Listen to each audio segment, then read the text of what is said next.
KBS 1라디오 신성원의 오늘 세계는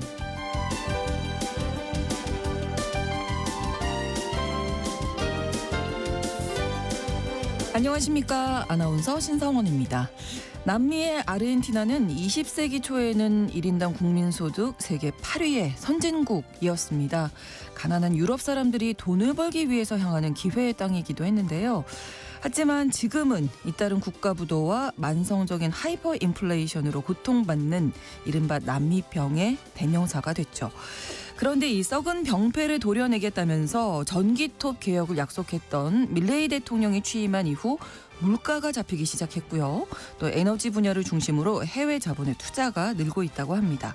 특히 매장량 세계 2위 규모의 셰일가스가 아르헨티나 경제 부활의 핵심으로 떠올랐다고 하는데요. 과거의 영광을 되찾기 위해서 전력을 다하고 있는 아르헨티나 이야기, 오늘 글로벌 이슈에서 전해드립니다.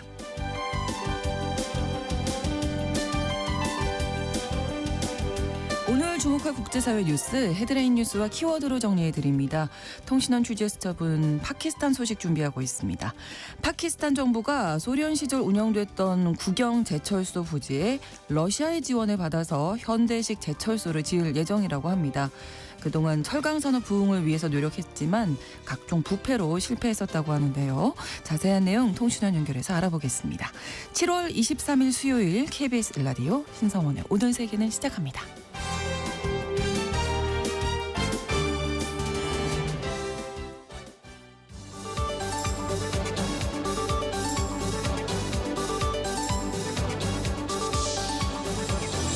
오늘 세계는 헤드라인 뉴스.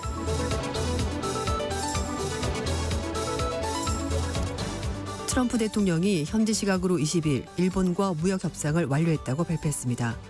트럼프 대통령은 미국이 일본산 수입품에 15%의 상호 관세를 부과한다고 밝혔는데요.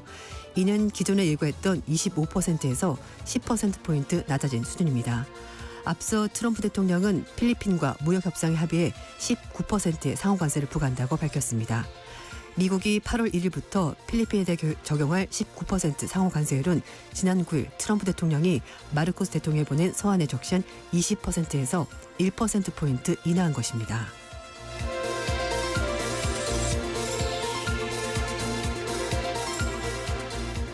트럼프 대통령이 이번 주말 키어 스타머 영국 총리와 만나 무역 합의를 공식화할 것이라고 백악관이 밝혔습니다.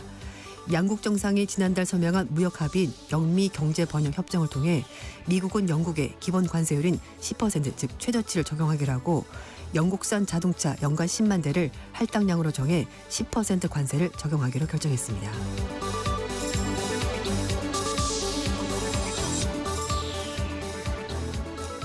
트럼프 대통령이 파월 연준 의장의 사퇴를 압박하는 가운데 월가에서도 사퇴론이 나왔습니다.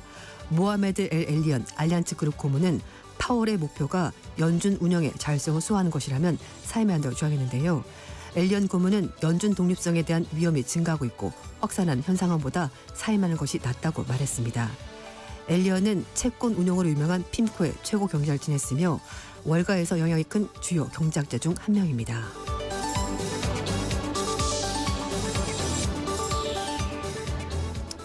라시다 다티 프랑스 문화부 장관과 카를로스 곤 전 르노-닛산 회장이 부패 혐의로 재판을 받게 됐습니다. 파리 1심 판사는 20일 다티 문화부 장관과 곤 전 회장을 부패 및 권력 남용 혐의로 형사재판에 회부하도록 명령했습니다. 다티 장관은 변호사 겸 유럽의회 의원이었던 2010년부터 12년까지 르노-닛산 얼란스의 네덜란드 자회사에서 실제 업무 수행 없이 90만 유로 돈으로 14억 원을 수임료 명목으로 수선 혐의를 받고 있습니다. 앞서 이번 사건을 1차 수사한 프랑스 금융검찰청은 다티 장관이 유럽의회를 상대로 한 로비 명목으로 이 돈을 받았을 것으로 봤습니다. 프랑스 수사관들은 곤 전 회장에게도 재판을 받으라고 명령했는데요. 일본에서 보석 중 레반을 도주한 곤 전 회장은 자신의 혐의를 부인하고 있습니다.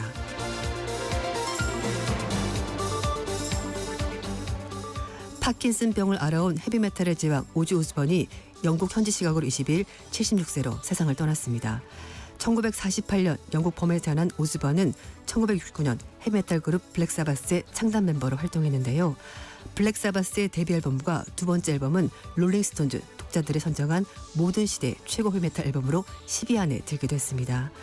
밴드를 탈퇴한 이후 솔로 활동하던 오즈번은 크레이지 트윈, 굿바이 투 로맨스, 플라잉 하이 어게인 등 곡들로부터 팬들에게 영원히 사랑받는 곡을 탄생시켰습니다.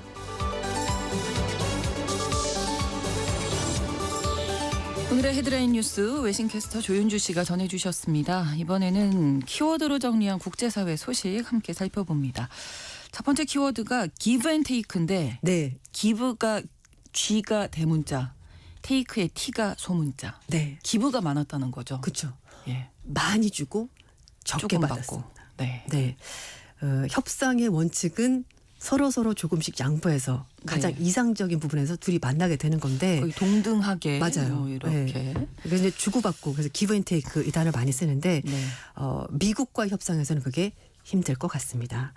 미국이 인도네시아 제품에 대해서 19% 관세를 부과하기로 결정을 했고요. 네. 대신에 인도네시아는 미국산 제품에 대해서 관세를 부과하지 않기로 했습니다. 19대 0 네. 이렇게 된 겁니다. 미국이 원래 32% 관세를 부과한다고 인도네시아 측에 일방적으로 통보했다가 협상을 하면서 19%로 낮춰주기로 했고요. 네. 그 대가로 인도네시아로부터 자동차, 농산물, 의약품 등 이런 데에서 각종 규제를 면제받기로 한 겁니다. 미국이 우리나라에 대해서도 비관세 장벽이 있다고 주장하면서 규제 철폐를 주장했던 품목과 겹치기 때문에 자동차 이런 네, 것들. 맞아요. 그렇죠? 의약품도 네. 그렇고 그래서 네, 네. 아마도 우리나라가 미국과 협상할 때 미국이 유사한 요구를 할 것으로 보입니다. 트럼프 행정부 고위 당국자는 인도네시아의 무역 합의 세부 내용을 언론 브리핑 통해서 밝혔는데요. 인도네시아는 미국과 교역에서 99% 이상의 제품에 대해서 관세를 0으로 낮추고 그리고 미국에 대해서도 모든 비관세 관세는 없앨 것이다라고 밝혔습니다. 비관세 장벽을 없앨 네, 것이다. 맞습니다. 네. 그동안에 미국이 우리나라 협상에서도 뭐 플랫폼 재정 움직임에 대해서 강력한 문제 제기했는데요. 인도네시아가 이런 부분도 없애기로 했거든요. 그래서 네. 우리나라도 아마 미국이 이런 비슷한 요구를 우리나라 측에 할 가능성이 있다고 합니다. 거기에다가 인도네시아가 농산물 등 미국산 제품에 대해서 선적 전에 검사 그리고 인증 요건을 철폐하기로 했다고 하는데요.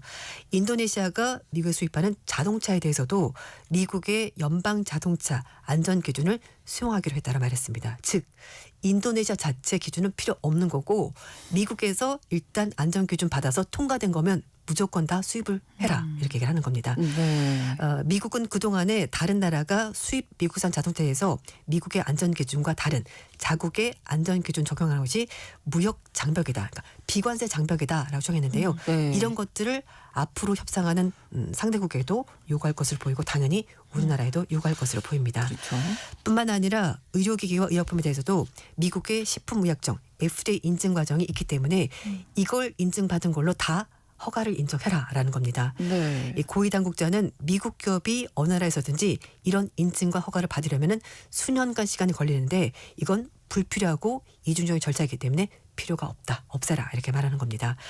그동안에 미국 제약회사들이 우리나라에 대해서도 보건당국의 신약 허가가 너무 오래 걸리고 복잡하다면서 불만을 표출했고요. 미국 정부도 우리 정부 측 이걸 개선하라고 요구했는데 인도네시아가 이런 것들을 수용했기 때문에 앞으로 협상하는 나라들도 이게 기준점이 될 가능성이 상당히 높아졌습니다. 네.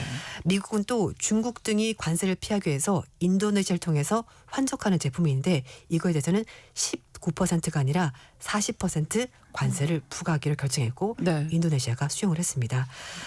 인도네시아 무역협상 타결은 트럼프 대통령이 15일 날 이제 처음 발표하면서 알려진 것이고요. 이번에 세부 사항이 공개가 된 겁니다. 네. 또 일본과도 이제 합의를 했습니다. 네, 그렇습니다. 오늘 사실 새벽에 좀 전에 소식이 나온 건데요. 네.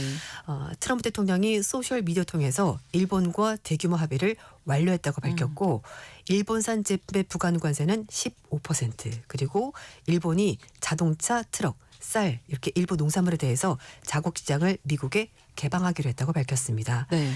트럼프 대통령은 자신의 요구에 따라서 일본이 미국에 5,500억 달러를 투자할 것이고 이 중에 90% 수익을 미국이 받게 될 것이라면서 이걸 통해서 미국에서 수십만 개 일자리가 만들어질 것이라면서 굉장히 자랑스럽게 입장을 밝혔습니다. 이것 외에도 알래스카 액화 천연가스 LNG 사업과 관련해서 일본이 미국과 조인트 벤처를 설립할 것이라고 밝혔는데요. 지금 미국이 추진하고 있는 1,300km 길의 알래스카 LNG 가스관 건설 프로젝트에 일본이 관여할 것으로 보입니다. 네. 일본은 미국과 협상해서 알래스카 LNG 사업 비롯해서 거액을 미국에 투자하는 동시에 자동차와 농산물 시장을 개방하는 조건으로 기존 관세율 25%에서 15%로 낮춘 것으로 보이는데 네.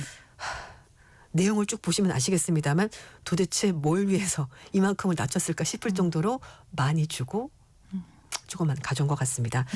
네. 트럼프 대통령의 공격적인 관세 정책 이후에 미국과 새로운 무역 협정을 완료하는 국가는 영국, 베트남, 인도네시아, 필리핀, 일본까지 총 5개 나라가 됐습니다. 네, 특히 일본의 협상 같은 경우 내용을 보면 맞아요. 우리가 좀 참고할 만한 사항들이 좀 많이 있는 것 같아서 네. 좀 주목되고 있습니다. 그래서 협상 팀들이 좀 전략을 잘 짜서 너무 많이 내주지 않기를 간절히 바랄 뿐입니다. 네. 자, 두 번째 키워드 17년 만에 처음. 네, 미국이 17년 만에 영국에 핵무기를 배치한 것으로 보인다고 영국의 일간지 더 타임스가 보도했습니다. 네. 뉴멕시코주 커틀랜드 미국 공군기지를 이룩한 C-17 송기가 잉글랜드 서폭에 있는 레이컨 히스 공항에 도착했다고 하는데요. 여기에 미군 기지가 있다라고 합니다. 더 타임스는 군 전문가의 분석을 인용해서 이 수송기가 실어 나른 것이 B-61 핵폭탄이고 이게 네. 최근에 영국이 새로 도입한 F-35의 전투기에 탑재될 것 같다라고 추정을 했습니다. 네. 지난달 말에 키어 스타머 영국 총리가 북대서양조약기구 나토 정상회의에 참석한 계기로 영국이 위기 시에 나토 임무 중의 하나로 전술 핵무기를 투하할 수 있는 F-35의 전투기를 12대 새로 도입하겠다라고 밝힌 바 있습니다. 네. 근데 최근에 이제 미국이 유럽 방어에 좀 소극적인 네. 태도를 보이면서 얼마 전에는 프랑스, 영국의 핵 협력에 강화하기로 이제 네. 합의도 했었는데 갑자기 미국이 왜 핵무기를 영국에 재배치를 한 걸까요? 일단 뭐 두 가지 목적이 있다고 보는데요. 네. 하나는 전략적 메시지를 러시아 측에 전달하는 것, 그리고 억지력을 강화하는 것, 이렇게 두 가지 목적이 있다는 분석이었습니다. 네. 우크라이나 전쟁이 시작하고 나서 러시아 핵 위협이 증가하면서 유럽 내에서 자체적으로 핵 억지를 강화할 필요성이 대두하면서 말씀하신 것처럼 영국과 프랑스가 핵 협력을 강화한다고 밝혔고요. 네. 여기에다가 영국 공군이 F-35A를 통해서 나토 핵 임무에 대해서 좀 더 직접적으로 참여할 수 있도록 준비하는 과정이 이번에 반영된 거란 해석입니다. 정치적으로는 이 수송기가 트랜스폰더, 그러니까 위치 추적기를 켠 채로 비행해서 미국에서 영국으로 뭔가 가고 있다는 것을 러시아 측에 알린 것이고, 그러니까 핵무기가 영국에 배치가 됐다는 것을 러시아 측에 일부러 흘렸다라는 겁니다. 네. 미국과 영국 모두가 핵 확산 금지 조약 NPT 가입국이고 그래서 핵무기 수량을 늘릴 수는 없습니다. 그렇지만 재배치는 가능하거든요. 그래서 미국에서 영국으로 무기를 하나 더 배치했다라고 볼 수가 있는 건데 이렇게 미국이 핵무기를 재배치한 이유는 러시아 중국 위협이 커지는 상황에서 억지로 강화하고 또 나토 내에서 영국의 역할을 좀 더 주는 것이다라는 분석이 있습니다. 네. 현재 영국은 트라이던트 핵미사일을 탑재한 해군 잠수함 기반으로 핵 전력을 갖추고 있는데 이제 공군에도 핵무기를 준 것으로 보입니다. 그렇군요.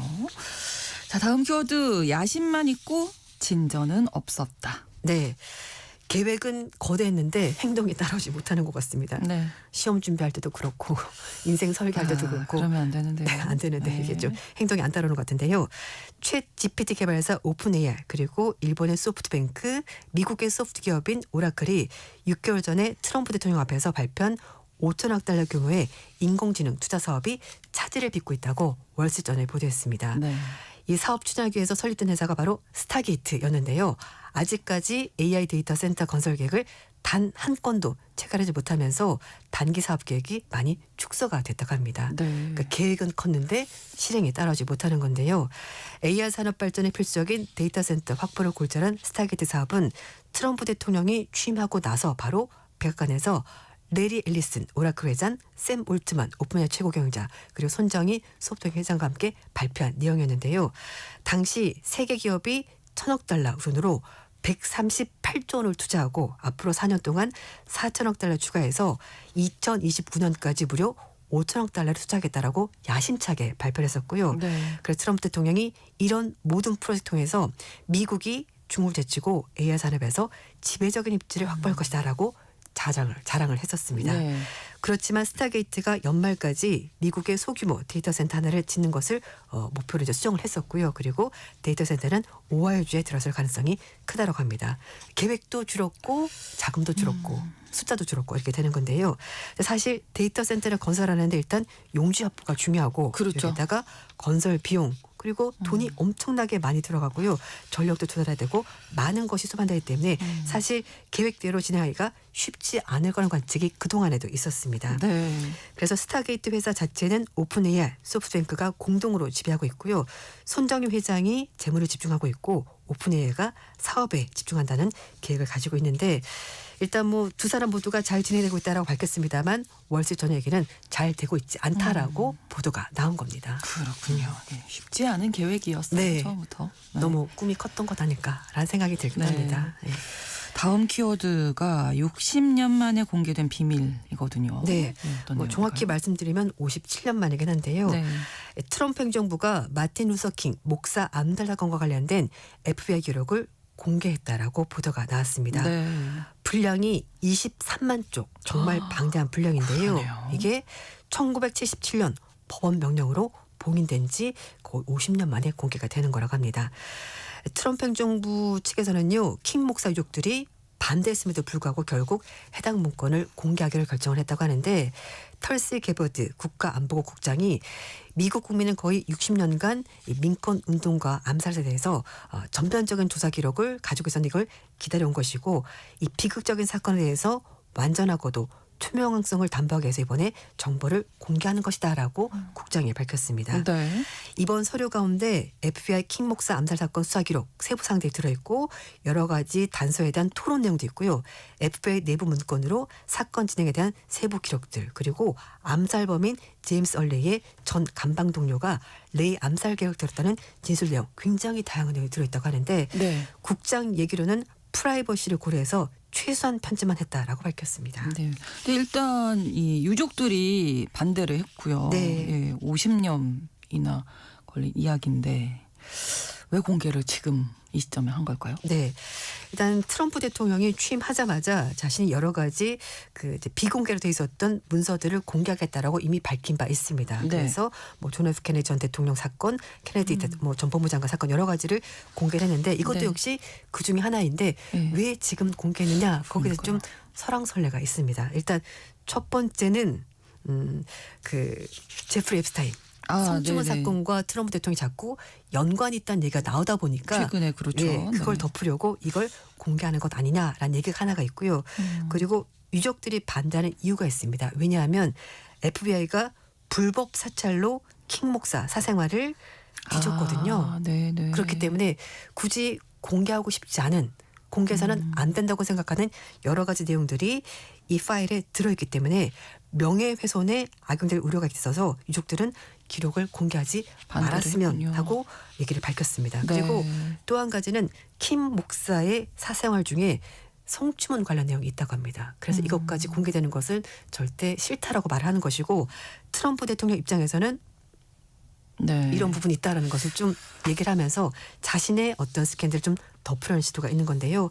그래서 흑인 민권 운동가인 알 샤프턴 목사도 앱스타인 파일 문제로 지지층에 신뢰를 잃고 있는 트럼프 대통령이 대중의 시선을 돌리려고 필사적인 시도를 하는 것이고 이번에 공개되는 파일은 투명성이나 정의를 위한 결정이 아닌 것 같다라면서 입장을 밝혔습니다. 네. 킹 목사는 1968년 4월 4일 날 테네시주 멤피스에서 인종차별주의자였던 제임스 얼레이의 총에 맞아 사망했는데요. 레이가 범행 초기에 범행 자체를 자백했다가 여러 번 번복한 일이 있었고요. 킹 목사 가족들은 레이의 단독 범행이 아니다라면서 뭐 암살 배우설 이런 여러 가지 얘기가 있었습니다. 이번 문서 공개는 트럼프 대통령이 1월달 취임하고 나서 서명한 행정명령에 따른 조치인데요. 어쨌든 이번 공개에 대해서도 미국 언론들은 이래저래 말이 많습니다. 그렇군요. 다음 키워드 한계는 언제나 극복 가능하다. 네, 그렇습니다.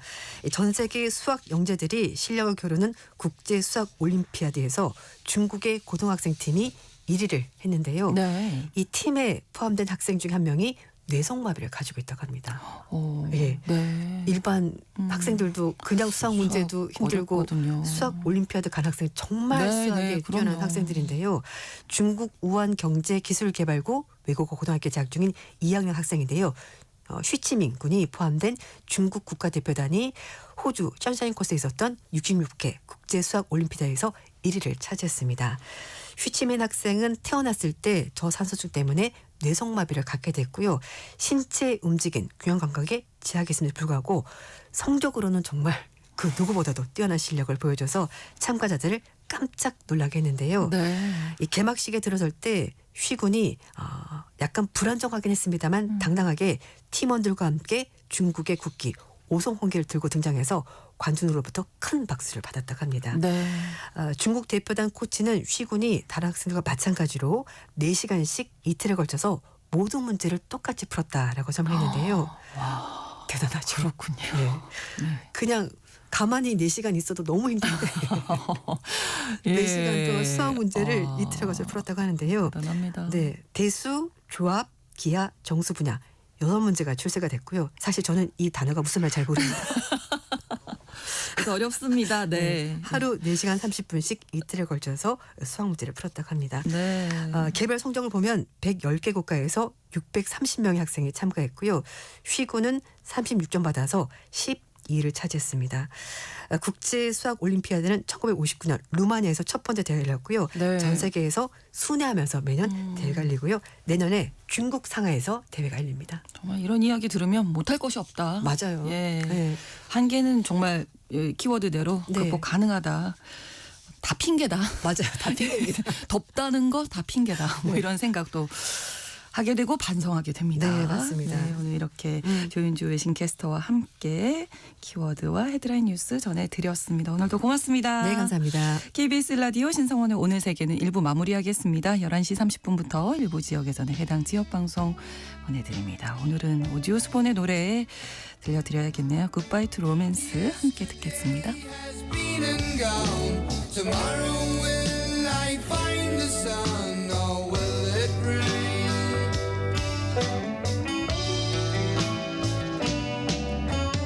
Everybody's having fun except me. I'm the lonely one. I live in shame. I say goodbye to romance, yeah. Goodbye to friends. I tell you, goodbye to all the best. I guess that we'll meet in the end.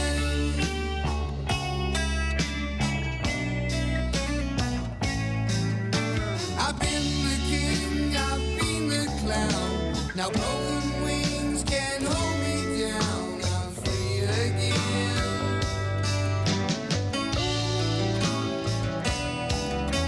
The jester with the broken crown. It won't be me this time around to love in vain. I say goodbye to romance, yeah.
지금 시각은 11시 30분입니다.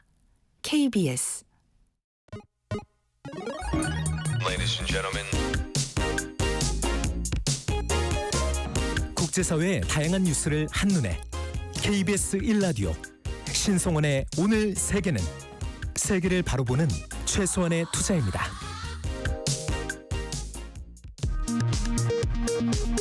이 시각 라디오 정보센터 뉴스입니다. 미국과 일본이 무역 협상을 타결했다고 트럼프 미국 대통령이 밝혔습니다. 일본산 제품의 상호 관세율은 당초의 25%보다 낮은 15%로 정해졌습니다. 대신 일본은 미국에 5,500억 달러를 투자하고 자동차와 쌀 그리고 일부 다른 농산물 시장을 미국에 개방할 것이라고 밝혔습니다. 일본산 자동차의 관세율도 기존 25%에서 절반을 낮춘 12.5%로 합의했습니다. 이에 따라 일본차는 미국에서 기본세율 2.5%를 더해 15%의 관세를 적용받게 됩니다. 앞서 트럼프는 필리핀과 19% 상호관세에 합의했다고 밝혔습니다. 필리핀은 미국의 무관세로 시장을 개방하고 미국과의 군사협력도 강화하기로 했습니다. 위성락 국가안보실장에 이어 여한구 통상교섭본부장이 오늘 미국에 도착했습니다. 여 본부장은 구윤철 부총리 겸 기재부 장관과 함께 오는 25일 미국 측과 2+2 협의를 갖고談판에 나섭니다. 김정관 산업통상자원부 장관도 오늘 미국으로 향했습니다. 아시아개발은행이 올해 한국의 경제 성장률을 0.8%로 전망했습니다. 무역 불확실성과 관세 여파로 지난 4월 전망 1.5%에서 약 절반가량인 0.7%포인트를 낮췄습니다. 7월 소비자 심리지수가 110.8을 기록하며 전월보다 2.1포인트 상승했습니다. 다만 대출 규제 여파로 주택가격 전망 지수는 하락했습니다. 지금까지 라디오 정보센터 뉴스 정한나였습니다.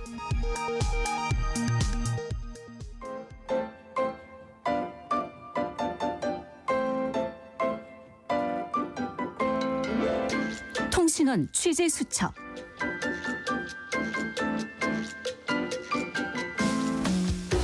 통신원 취재 수첩 오늘은 파키스탄 카라치 박성준 통신원 만나보겠습니다. 안녕하세요. 안녕하세요. 네, 파키스탄과 러시아가 협력해서 파키스탄 제철소를 복원하기로 했다고요? 네, 2025년 7월 10일 파키스탄과 러시아가 카라치에 있는 파키스탄 제철 공장의 복원 및 현대화를 위한 협정을 체결했습니다. 네. 이건 단순한 복원이 아니라 기존 시설을 철거하고 최신 제철소를 새로 짓는 프로젝트입니다. 파키스탄 제철소는 파키스탄 남부 신드주 카라치의 빈 까심 지역에 위치해 있습니다. 이곳은 아라비아해와 인접한 항만 도시로 철강 생산과 물리에 유리한 지리적 조건을 갖추고 있습니다. 사실 이 제철소는 1970년대 줄피카르 알리 부토 총리 시절에 소련의 기술 지원으로 설립된 파키스탄 산업화의 상징적인 시설이었습니다. 하지만 결국 2015년에 가동이 중단되었습니다. 왜 가동이 중단됐던 거죠? 네, 파키스탄은 자립적인 철강 산업을 구축하고자 했지만 수십 년 동안 비효율적인 경영, 정치 개입, 부패, 연줄 채용 등 구조적인 문제가 누적되면서 잠재력을 잃었습니다. 네. 납품 지연과 자금 유용, 관료적 특혜 아래 예산이 새어나갔고 한때 국가 발전의 상징이었던 시설은 결국 국가 재정의 짐이 되었습니다. 그러다 결국 누적 손실이 21억 4천만 달러, 약 2조 8,800억 원에 이르자 폐쇄되었습니다. 네. 제철소의 민영화도 추진했었지만 실패하고 결국 방치돼 왔습니다. 또 중요한 부분은 파키스탄은 철강 원료의 절반 이상을 해외에서 수입하고 있었습니다. 네. 특히 고철 같은 것을 대량으로 들여왔었는데요. 그러다 보니 외화가 계속 빠져나가는 구조가 된 것입니다. 결국 국내 생산이 수요를 따라가지 못했습니다. 산업은 점점 커지는데 정작 철강을 직접 만들 능력을 제자리 걸음이었던 것입니다. 네. 이게 악순환되면서 결국 제철소가 멈출 수밖에 없었습니다. 그렇군요. 이 제철소를 고쳐서 다시 쓰는 게 아니라 현대식으로 새로 건설하는 거죠?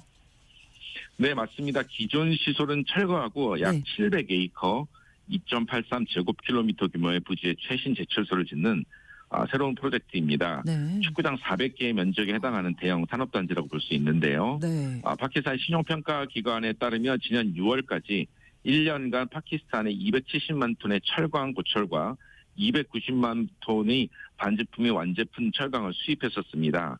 반면 파키스탄이 보유한 철광석 매장량은 14억 톤으로 추정되지만 기술 부족으로 제대로 개발되지 못하고 있는 상황이었습니다. 네. 이 연구원에 따르면 국내 철광석을 처리할 수 있는 설비가 마련되면 주요 산업의 원자재를 안정적으로 공급할 수 있고 외화도 절약할 수 있다고 강조했습니다. 파키스탄 제철소 건설은 파키스탄과 러시아 사이의 단순한 산업 협력이 아니라 새로운 지정학적인 질서 속에서 재편되는 산업 전략이라고도 볼 수 있습니다. 네. 러시아는 우크라이나 침공 이후 서방과의 관계가 악화되면서 글로벌 사우스 즉 아시아, 아프리카, 남미 국가들과 협력 강화에 나서고 있습니다. 그렇죠. 파키스탄의 인구는 많지만 기술과 자원이 부족한 나라이고 러시아는 자원은 많지만 수출처가 필요한 상황인데 서로 필요가 맞아 떨어진 것입니다. 그럼 그동안의 파키스탄과 러시아 관계는 어땠습니까? 과거 냉전 시기 이후에 파키스탄과 러시아는 비우호적인 관계를 지속해왔습니다. 파키스탄의 경우 러시아가 인도와 긴밀한 관계를 맺는 것을 우려했으며 러시아는 파키스탄의 서방과의 동맹을 경계해왔었습니다. 네. 이 상황이 좀 달라졌습니다. 러시아는 우크라이나 전쟁 이후에 파키스탄의 원유를 국제 시세보다 저렴하게 공급하기 시작했고 에너지, 농협, 디지털 분야까지 협력을 확대하고 있습니다. 이런 흐름은 미국 중심의 질서에서 벗어나가려는 러시아의 전략적 선택으로도 볼 수 있습니다. 네. 다만 양국의 유대관계가 심화되고 있음에도 불구하고 러시아와 우크라이나의 전쟁에 대한 파키스탄의 중립적인 입장 그리고 우크라이나에 대한 무기 공급으로 인해서 양국은 여전히 일정 수준의 불신이 존재하는 것으로 평가합니다. 파키스탄은 러시아의 행동을 비판하지 않으면서도 우크라이나의 영토 보존과 주권을 존중할 것을 촉구하고 있는 상황입니다. 그렇군요. 하지만 이 파키스탄과 러시아의 협력의 폭이 점점 넓어지고 있는 상황이라고요? 네, 그렇습니다. 러시아는 교육 및 군사 분야에서도 협력을 하고 있는데요. 네. 파키스탄 학생들에게 장학금을 제공하고 러시아어 교육센터도 운영 중에 있습니다. 또한 상하이 협력기구나 브릭스 가입 지지 등 다자 외교에서 협력폭이 넓어지고 있고요. 네. 하지만 러시아에 대한 국제사회 제재로 인해서 다수의 경제협력 관련 이행 조치가 지연되고 있는 상황이라는 점이 양국 협력의 걸림돌로 작용한 가능성이 남아 있습니다. 2015년 러시아가 파이프라인을 건설하고 운영하기로 합의했음에도 불구하고 현재까지 이행되지 않고 있는데요. 네. 제철소 건설이 원활하게 이루어질지는 지켜봐야 할 것 같습니다. 알겠습니다. 오늘 소식 잘 들었습니다. 고맙습니다. 네, 안녕하세요. 안녕히 계세요. 네, 파키스탄 카라치에서 박성준 통신원이 전해드렸습니다.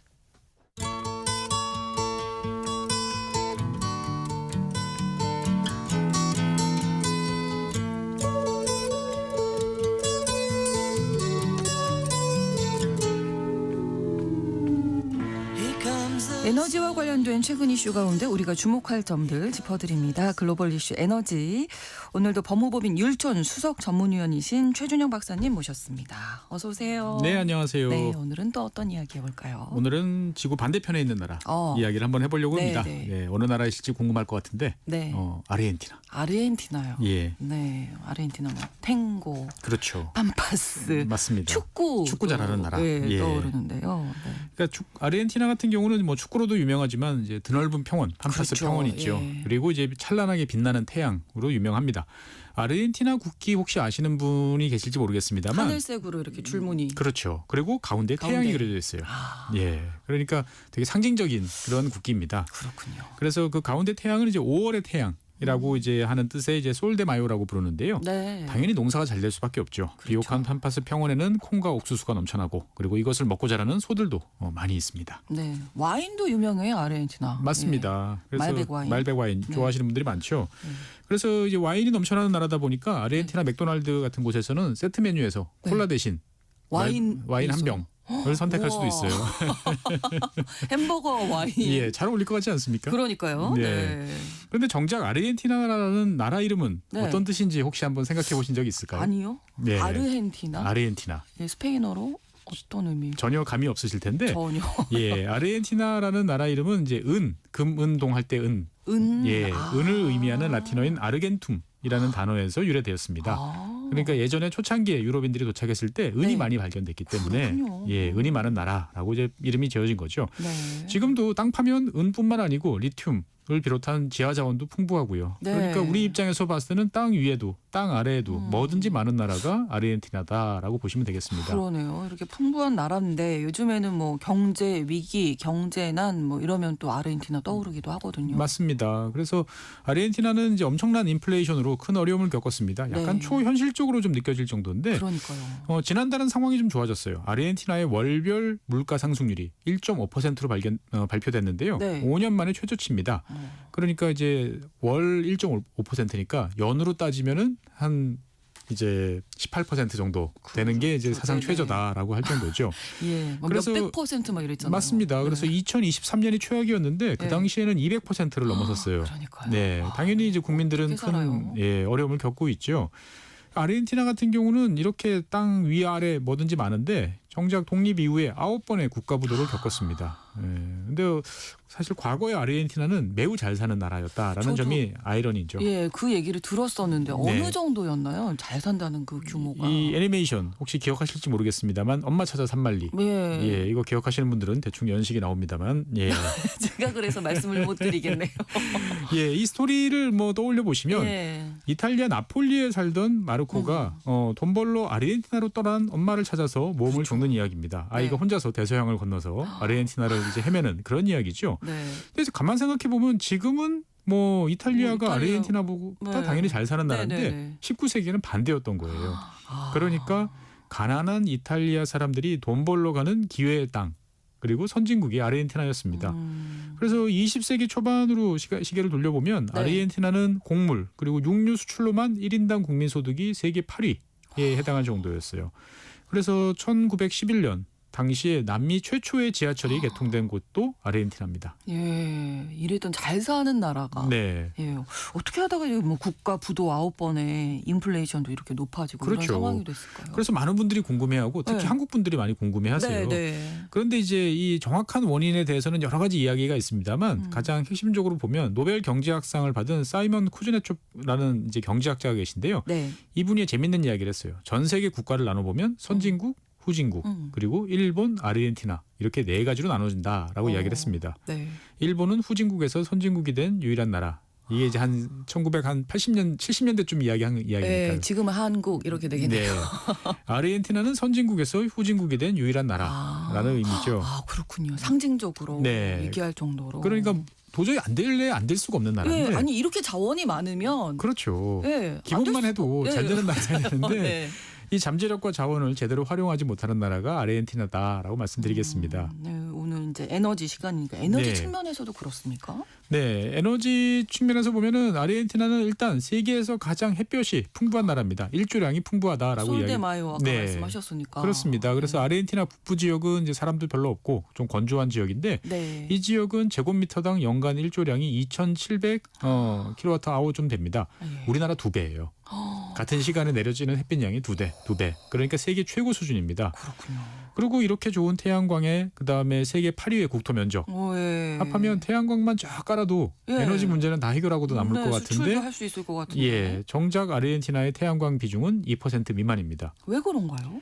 이 인구 밀집 지역까지 네. 이 전기를 보낼 송전망이 부족하기 때문에 굳이 패널을 깔아봐야 돈이 안 된다라고 이제 보는 거죠. 네, 네. 이 아르헨티나 같은 경우는 바람도 풍부해요. 그렇군요. 아르헨티나 남부에는 이제 우리한테는 의류 브랜드로 유명한 파타고니아라는 네. 곳이 있는데 네. 이곳은 이제 바람의 고향이죠. 나무가 다 이렇게 휘어져 있는 모습으로 유명한데 네.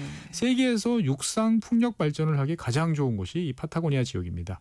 그런데 이런 곳을 갖고 있음에도 불구하고 이제 아르헨티나의 풍력 발전 비중은 10% 미만이에요. 아, 안타깝네요. 태양광, 풍력 모두 잠재력은 어마어마한데 네. 그걸 잘 활용을 못하고 있습니다. 그러니까 이 시간을 통해서 배웠습니다만 송전망이 네, 정말 중요하다. 근데 송전망을 깔려면 이제 자본이 필요하니까. 그렇죠. 많은 돈이 들죠. 예, 그래서 어려움이 있는 거군요. 다른 에너지 자원은 어떻을까요? 땅 파면 뭐가 많다라고 말씀드렸는데 에너지 자원도 많습니다. 아르헨티나는 셰일가스와 셰일 오일이 풍부합니다. 네. 그러니까 이 셰일이란 건 잘 아시는 것처럼 이제 미국을 미국.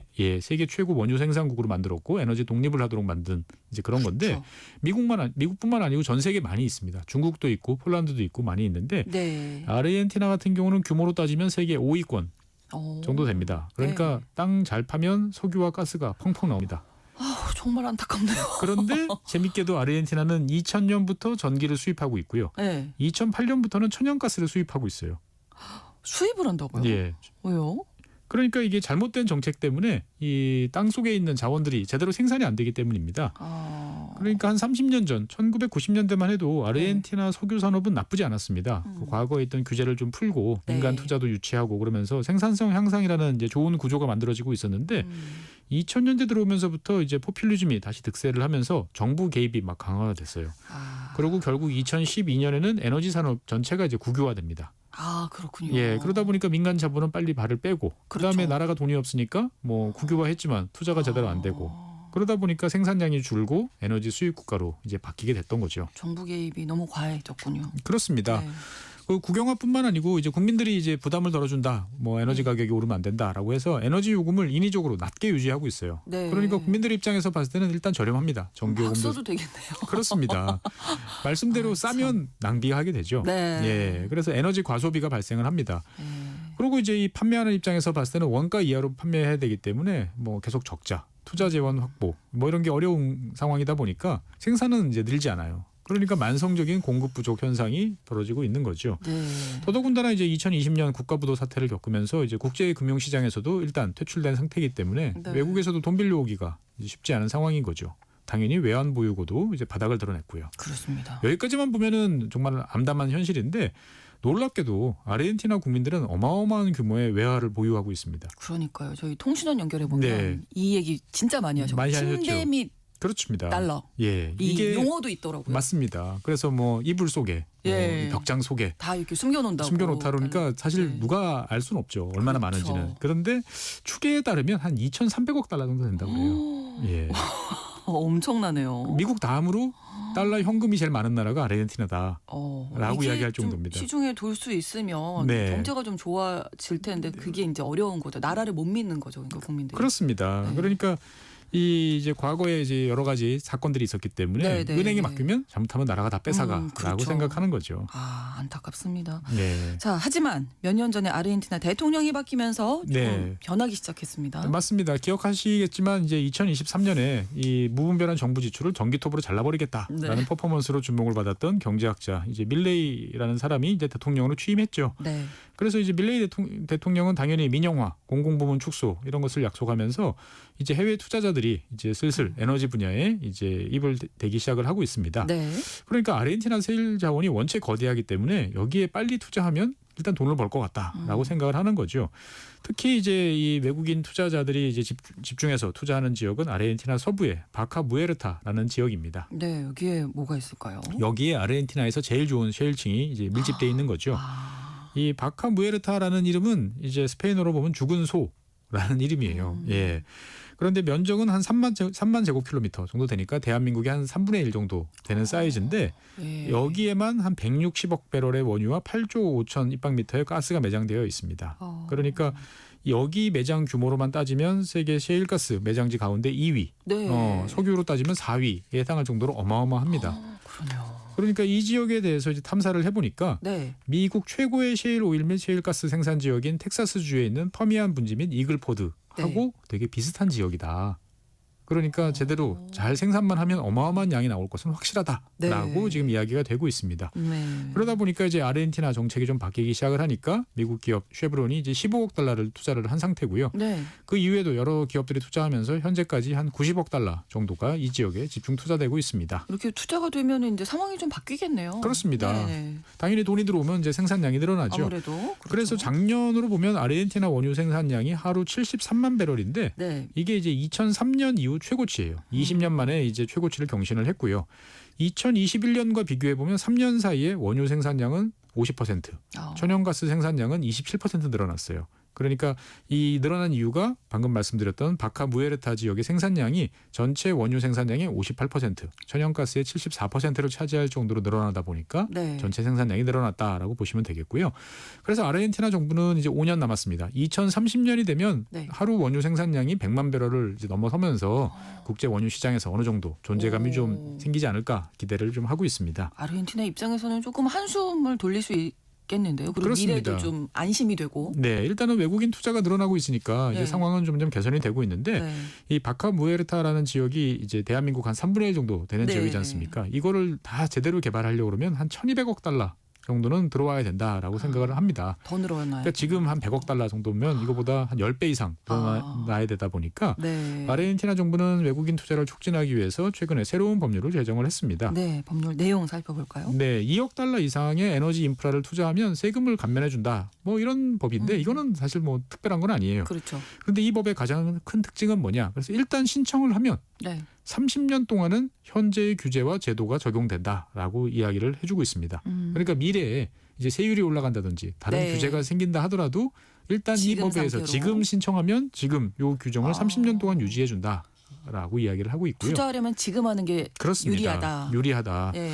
그리고 이제 하다 보면 또 여러 가지 법적 분쟁이 생기죠. 그렇죠. 그러면 이제 외국인 투자 입장에서 봤을 때는 그 나라 법원으로 가면 팔이 안으로 굽는다고. 그럼요. 내가 손해 보는 거 아니야? 그리고 네. 막 몇 년씩 기다려야 되니까 힘들다라고 하는데 이 법에 따르면 외국인 투자자하고 아르헨티나 사이에 법적 분쟁이 발생하면 네. 일단 60일 동안 해결을 해야 됩니다. 그래서 2달 정도. 그렇죠. 예.